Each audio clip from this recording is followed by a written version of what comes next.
गांव था ज्वालापुर। इस गांव में एक बहुत गरीब परिवार रहता था। उनके परिवार में 3 लोग रहते थे, रोशन, उसकी माँ शांति देवी और उसके पिता रामलाल। रोशन दूसरे के खेतों में मजदूरी करता था ताकि उसका परिवार 2 वक्त की रोटी खा सके, और उसकी माँ शांति दूसरों के घरों में काम किया करती थी। लेकिन रामलाल अपने दोस्तों के साथ अपने बेटे और पत्नी की कमाई को शराब और जुआ में उड़ाता था। न तो कोई काम करता, न उसे किसी की फिक्र थी, वो बस अपने मन की करता था। रोज का उसका यही काम बन चुका था।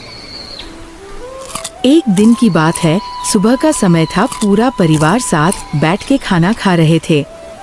खाना खाकर रोशन अपने काम के लिए जाने ही वाला होता है। तभी आप भी रोशन के साथ जाकर क्यों नहीं कोई छोटा मोटा काम ढूंढते।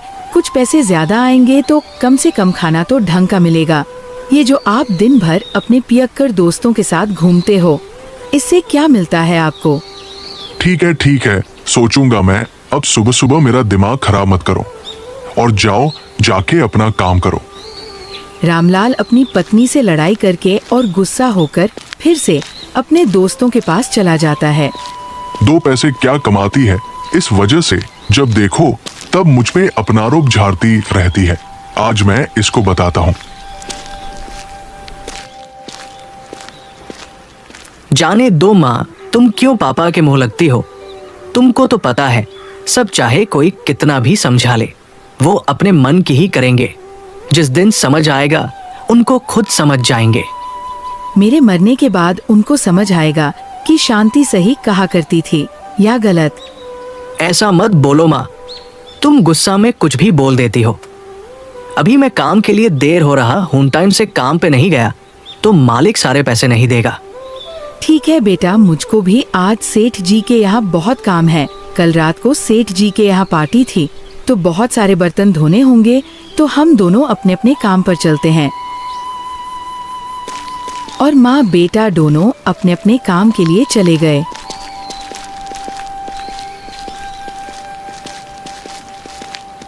शांति अपने मालकिन के घर पहुंचती है और देखती है कि मालकिन आज बाहर कुर्सी पर बैठी है और बाहर बहुत सारे बर्तन भी रखे हुए थे। आ गई शांति, आज इतनी देर कैसे हो गई? घर में तो सब ठीक है? हाँ मालकिन, सब ठीक है। आप बताइए कि यही बर्तन धोना है क्या?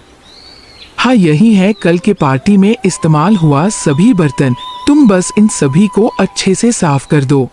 शांति अपने काम में लग जाती है। इधर रोशन खेत के मुहाने पर पहुंचता है और देखता है कि 2 लोग और भी काम कर रहे हैं और ये भी काम करने लगता है। सभी काम कर ही रहे थे, तभी वहाँ पर सेठ आ जाता है और रोशन को बुलाता है। रोशन, ओ रोशन, यहाँ आना जरा। जी सेठ जी, अभी आया। सेठ बताता है कि आज उसे किसी काम से बाहर जाना है तो आज काम नहीं होगा और सबको घर जाने को बोलता है। सभी अपने अपने घर चले जाते हैं। रोशन घर चला आता है और अपने बिस्तर पर बैठ जाता है। वो उदास मन से कुछ सोच रहा होता है। हे प्रभु, आप तो पूरी दुनिया के रखवाले हो। सभी के दुख दर्द आप ही दूर करते हो। कुछ ऐसा चमत्कार कर दो जिससे मेरे पिताजी सुधर जाएं और हमारा परिवार खुशहाल हो जाए। इधर शांति भी अपना काम खत्म करके आ जाती है। बेटा, तू कब काम से आया? माँ, आज सेठ जी को किसी काम से शहर जाना था तो उन्होंने आज काम बंद करवा दिया। मैं तो पूरा दिन घर पर ही हूँ।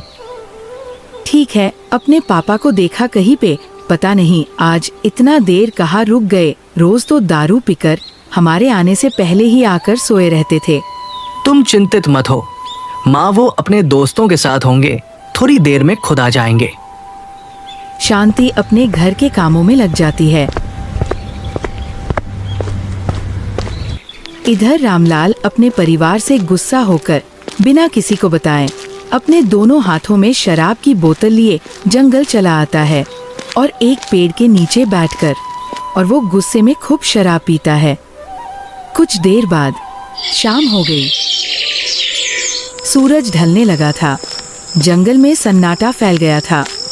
चिड़ियों की आवाजें भी धीरे धीरे थम रही थी। शराब पीने के बाद रामलाल अकेला चलता जा रहा था। नशा उतर चुका था, पर अंदर की बेचैनी और तेज हो गई थी। वो चुपचाप चलता जा रहा था। काफी रात हो चुकी थी। इधर रोशन परेशान होकर अपने पिता को ढूंढने के लिए निकलता है। वो अपने पिता के पुराने दोस्त से पूछता है, लेकिन उसे कुछ नहीं पता होता। वो कहता है कि रामलाल तो आज सुबह से नहीं दिखा। इधर शांति भी रामलाल को ढूंढने के लिए इधर उधर भटक रही थी, लेकिन उसे भी कुछ पता नहीं चलता है। रामलाल एक ऊंचे पीपल के पेड़ के नीचे बैठकर वो फूट फूट कर रोने लगा। पहली बार उसने अपने दिल की आवाज सुनी। मैं क्या कर रहा हूँ? जिस बेटे ने अपने बचपन की सभी खुशियों को छोड़ दिया और काम करने लगा मेरे वजह से, और जिस पत्नी ने मेरे सभी जुल्म को सहकर भी मेरा साथ दिया, मैं उनके लिए कुछ नहीं कर पाया। आखिर मैं क्या बन गया हूँ? इतना कहकर वो अपने परिवार के बारे में सोचने लगता है।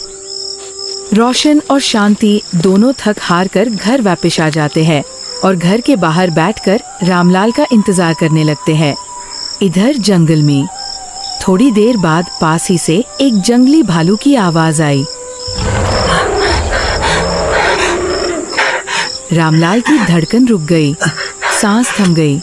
रामलाल पेड़ से लगकर खड़ा हो गया। पर तभी एक बूढ़ा आदमी, जंगल का एक साधु, वहां आया और बोला, डरो मत और डर से मत भागो। इसी डर के कारण आज खुद से भागते भागते आज यहाँ तक पहुँचे हो।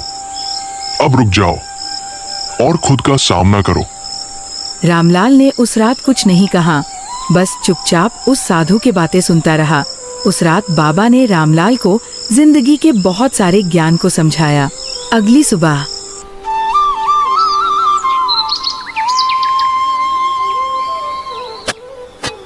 रामलाल खेत में काम कर रहा होता है।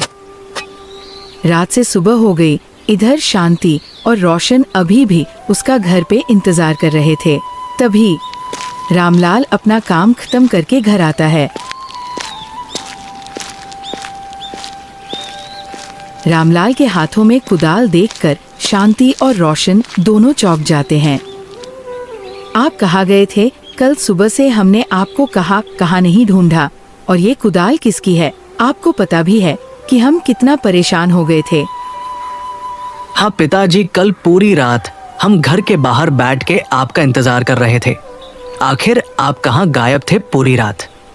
रामलाल ने उसके साथ जो हुआ सभी चीजों को बताया कि कैसे उस बाबा ने रामलाल को उसकी जिंदगी का क्या मूल है और वो क्या क्या कर सकता है बताया। अब वो पूरी तरह से बदल चुका था। अब उनका परिवार खुशी खुशी रहने लगा और रामलाल ने शराब को कभी हाथ नहीं लगाया।